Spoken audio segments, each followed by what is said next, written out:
When someone lies, you call them a liar. When someone denies elections with violence, you call them a fascist. But mainstream journalism does not. We need to talk about why. And Lesley Stahl's 60 Minutes interview with Marjorie Taylor Greene explains why in every way I could imagine. So I'm going to go through the whole thing, piece by piece, as fast as I can, and then we're going to talk about why this is just about the biggest dumpster fire of modern journalism burning today. She's gained her national celebrity, some say notoriety, with a sharp tongue and some pretty radical views, like her proposal for a national divorce, where red and blue states would go their separate ways. Calling Greene pretty radical immediately sets the stage for the anemic equivocation that all mainstream news applies to right-wing extremist politicians. You see, Stahl decided that she was going to go through with this interview, which means that she needed to justify why she talked to Greene. The problem there is that something like calling for secession is totally insane. But to call it totally insane, as it truly and factually is, would undermine everything Stahl is doing here. So she offers this olive branch of normalizing it down to just pretty radical for the sake of that justification. So that's how we're getting started. But she has managed in just 2 years in Congress to accumulate real power, landing on important committees and influencing the direction of Republican policies. Saying that Greene is influencing the direction of Republican policies gives her infinitely more credit than she deserves for something that she doesn't do at all. Greene, like other extremist politicians, does not have policy positions that she wants to promote. She has enemies that she wants to destroy. That's why she didn't care about being kicked off her committees in 2021, and it's why she negotiated with McCarthy to be on the Oversight Committee now, rather than a committee that actually does form policy. She has lots of power, yes, but it's only the power to destroy. And that's the power that she wants to leverage here. Before Congress, she helped run the family construction company in Georgia, known to be smart and fearless. Oh my god, okay, is Greene smart? I don't know, it doesn't matter, but to call her fearless is to suggest that she's brave. She is neither.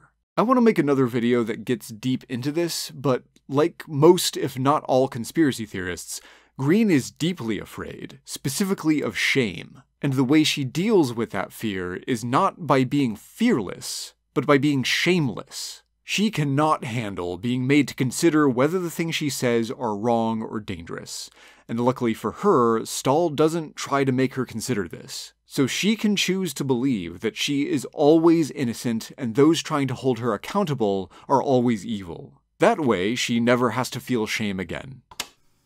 We looked up some words that have been said about you. Okay. Here, Stahl reads a list of names that Greene has been called, but then she makes it about Greene's feelings, not about why people would call her those things.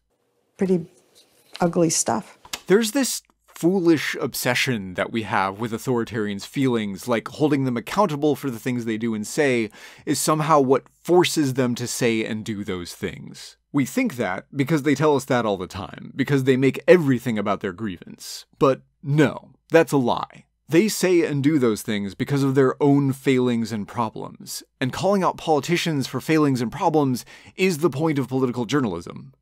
Looks like the average troll in my Twitter feed, so I don't really care. You're used to it. So I don't let name calling bother me or offend me. I just don't. Okay, so Stahl here asks her about styling herself after Trump, which is whatever, until Greene says this. I also have pretty much a plain speaking style, and so does he. He does not, and neither does she, and Stahl should have challenged her directly on this. To speak plainly is to speak the truth and one's true, rationally consistent beliefs. I have a whole video about this, but to conspiracy theorists and authoritarians, the greatest and only truth is that they are always innocent of wrongdoing or failure, and everything can be blamed on their evil enemies. Anything that justifies that kind of belief is going to be wrong by default. And Stahl should be able to call her out here as never speaking plainly. But because this is about Greene's feelings, rather than her actions and their consequences,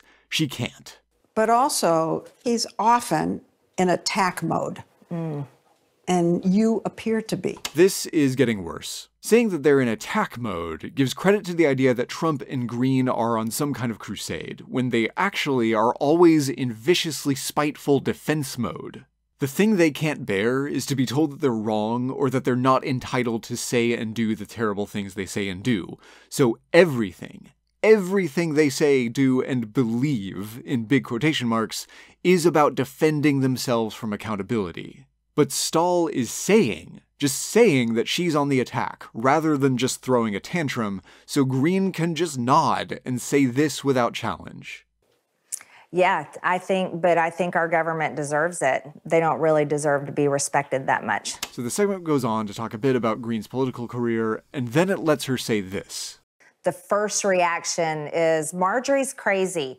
Marjorie's extreme. The worst thing about making this interview about Green's feelings is that it makes her whining about grievance seem legitimate. Stahl is inviting her to do it, as if the personal complaints of a member of Congress matter to the public. Like, would Stahl ever ask anyone who Green and other extremists constantly accuse of being traitors and criminals how they feel about that? No. But Stahl is showing us her unconscious compulsion to treat the whining grievance of authoritarian goons as something that matters at all. Janet Yellen, the Treasury Secretary, says that if we don't raise the debt ceiling, that this country will be thrown into an economic and financial catastrophe. And so I'm asking you if you're willing to risk that. That's almost a decent question, but here Stahl is making another mistake. You know what's put us in an economic catastrophe is, again, the people that have spent $31 trillion that forced this situation to happen. Well, wait a minute. Trump is as much responsible for that as any. All right. Everybody. She asks a question that was at least kind of about policy. Green gives her an answer about who she blames, and then Stahl goes along with the blame game, rather than insisting that the conversation be about how to solve the deficit problem. This is how paranoid extremist conspiracy theorists get around being held accountable to truth. They make it about blame and grievance and evil enemies who can't be trusted. Stahl thinks that she can call Green out on who is to blame here, but she's just playing Green's game that only Green can win. Because all she needs to do to win is to get her followers to hate her enemies more. But here, Stahl does claw it back a little bit. Would you be willing to vote for compromise? In other words, raise some taxes? There, that's an actual question about how to solve problems. I don't think we have a revenue problem in Washington. We have a spending problem. You know something? That's glib. That's glib. What does that mean? Yes, thank you. This is what Stahl should have been doing the entire time. Call out what she's actually doing, cut off her evasions, and make her talk about how she plans to solve problems. The two sides have to come together and hammer it out. Cut spending. Both sides need to cut spending. Where you want to cut it? COVID bailout money and a lot of green energy spending. This answer is nonsense, but it is the only one in the entire interview that isn't advancing Green's authoritarian goals and that we can evaluate on its face. Stahl at least kind of calls her out on how her answers are meaningless for the rest of this bit, because this is what a journalist like Stahl is prepared to talk about. So, fine, I'll take it. No, I'm not raising taxes. Green complains that the news media harp on things she did in the past. Then it's right back to Green's feelings. The interview is specifically about her grievance again. Like, as in this video, chasing after a survivor of the Parkland, Florida school shooting. Well, if school zones were protected with security guards with guns, there would be no mass shootings at school. This moment right here is maybe the worst of the entire interview. I would even call it actual misinformation. Stahl just said that Green is aggrieved by the way people judge her for the things she said. And then to make that point, 60 Minutes chooses, out of all of her violently insane statements, this portion of a clip that makes her sound like an average Republican politician from the last decade of gun nuts in Congress. This is not what the news media harps on her about. What they do is very occasionally expose her paranoid extremist delusions. Later in the same video they pulled this clip from, Green accuses David Hogg of being an agent of George Soros. And this was all while she was posting online about school shootings being false flag attacks. But structuring the clip like this validates her grievance through misleading footage, making it look like the media harps on her for what passes as regular Republican positions nowadays. It's supporting Green's disinformation campaign out of a desire to make her seem like she's within the scope of the accepted political spectrum and justify why they're doing the interview to begin with. And things she says that are over the top, like, the Democrats are a party of pedophiles.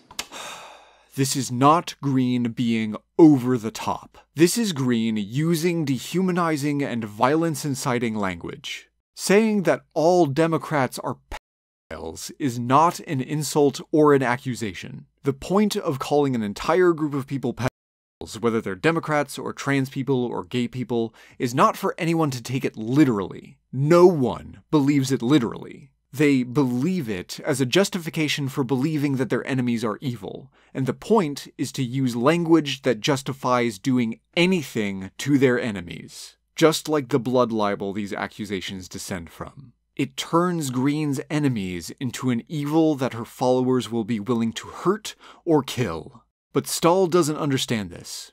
She thinks it's just another wacky conspiracy theory. So the best she can do is this. Okay. But the very worst comes next. But my question really is, can't you fight for what you believe in without all that name-calling and without the personal attacks? This is the worst possible question that Stahl could have asked, that shows she has no idea what is happening here. The name-calling? The name-calling. Does Stahl think that that's what this is about? Like, if Green would just say the same things but with nicer words, then it would be fine? If this is just about name-calling, then Stahl has already set up the false equivalence for Green by starting the entire interview with a list of names that Green has been called, which is exactly what Green does. Well, I would ask the same question to the other side, because all they've done is call me names and insult me nonstop since I've been here, Leslie. They call me racist. They call me anti-Semitic, which is not true. I'm not calling anyone names. I'm calling out the truth. Is this not actually about her obvious lies? Is this not about the dehumanization of her chosen enemies? When Green calls her enemies pedophiles, the problem is not that that's not a nice thing to call people. The problem is that it makes her followers hate her enemies and want to hurt them. That is what all of this is about, Leslie. Lying and whimpering and dehumanizing is what the language is doing while you object to its inappropriateness. Green is never standing up for what she believes in because the only thing she believes is her grievance. The lying and whimpering and dehumanizing is the point. If there's anywhere in this interview where Stahl truly, irrevocably failed, it's here. Call it what it is. She also still calls the 2020 election stolen, as she made clear in February. I'm going to tell you, there was blatant outright fraud in the 2020 election. Complete and total fraud, you know it. Stahl doesn't even talk to her about election denial in the interview, and the narration doesn't even call this a lie. And then it goes more into Green's backstory with one telling moment here.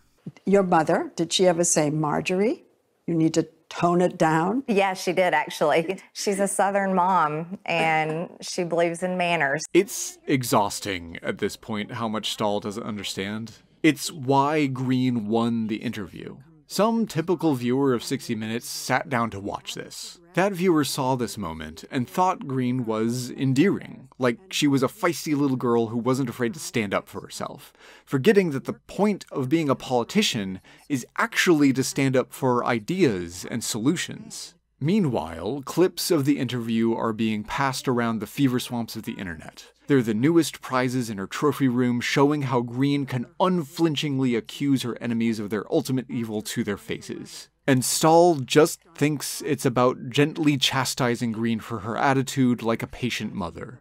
It continues through her backstory until Stahl finally says something about her extremism and lies, making it the second, somewhat good part of the interview. Shortly after she arrived in Washington, the Democratic-led House ousted her from her committees because of her past endorsement of violence against some Democratic leaders and her history of embracing QAnon that she explained in a speech on the House floor. I stumbled across something, and this was at the end of 2017, called QAnon. I was allowed to believe things that weren't true, and that is absolutely what I regret. Well, I apologize to my colleagues. I think apologies are important. Okay, did you ever apologize to Nancy Pelosi about the bullet to her head? I didn't say that, so I don't need to apologize for words that weren't mine. Didn't you like it?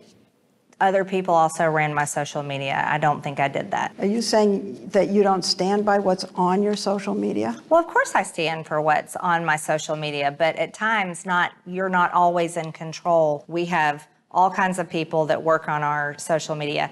Did you apologize for your position on Parkland, Florida?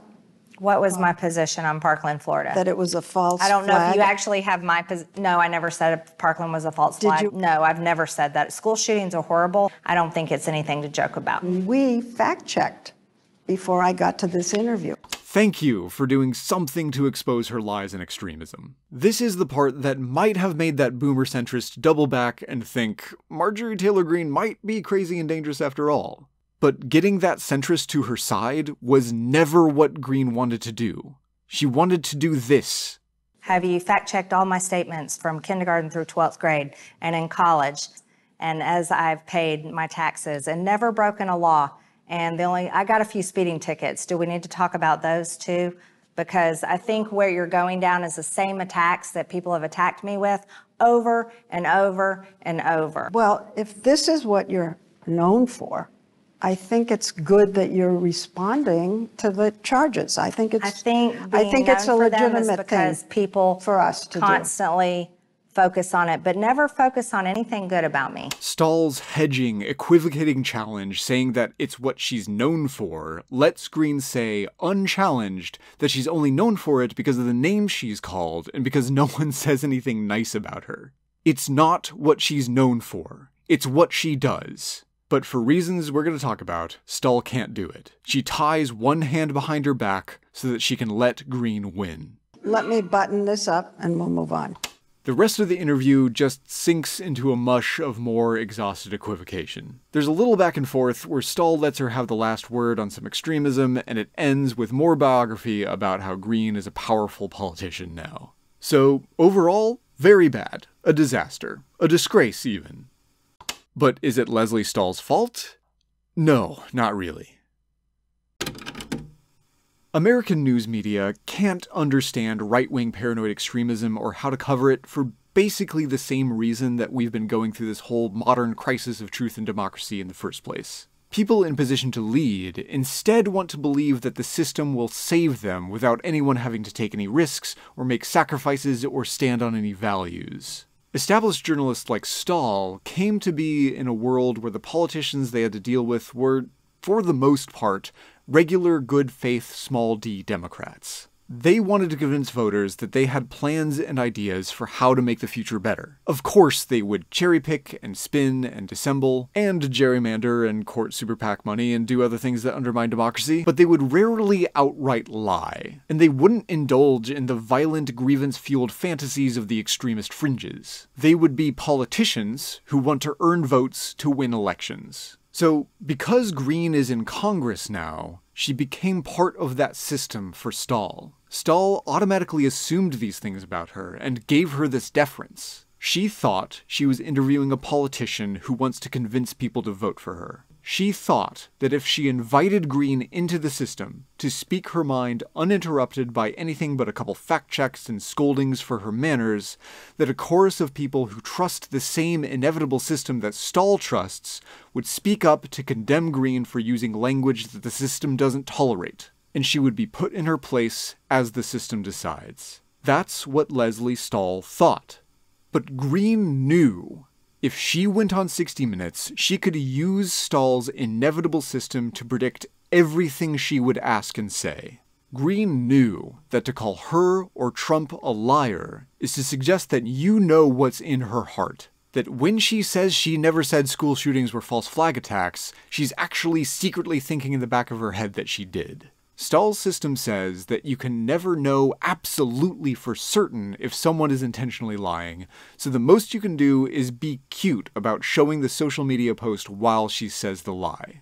Green knew that to call her or Trump an authoritarian is to suggest that you know, even as they run for elections, that they secretly plan to undermine democracy and install themselves in power by intimidating their enemies with waves of political violence. But Stahl's system says that you can never know for certain that that's what they intend, apparently even after they already literally did it. So the most you can do is ask them to be more civil with their name-calling. On 60 Minutes, Green knew she would have free rein to validate her feelings of grievance and hatred and entitlement to the power to destroy her enemies because Stahl couldn't let herself believe that that's what she was doing. Green wasn't going to persuade anyone to vote for her. What she wants is to push her most extreme followers deeper into delusion. She wants to compel them to threaten politicians and journalists and civil servants into giving people like her power anyway. But Stahl, and most journalists in America, still don't understand any of this. So even though it is demonstrably, factually true, she will never call Green a liar or an authoritarian, and Green knew that she wouldn't. Because there's nothing more predictable about the politics of inevitability than that those stuck within it will never take a stand. But they can, and we need them to. I've already made an entire video series that goes into the details, but here's the first thing I desperately need all journalists to understand.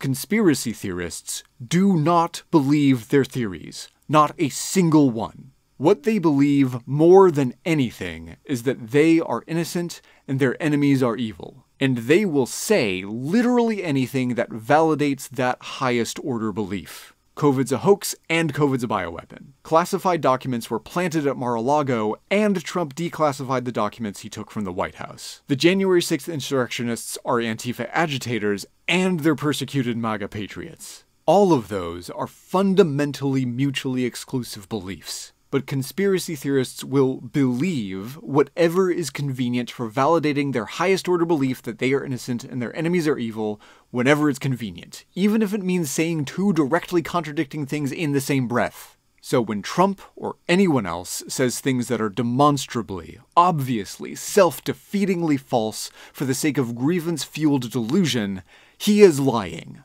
Call him a liar. When Trump or anyone else denies the legitimacy of elections and incites violence against his political enemies, he is a fascist. Call him a fascist.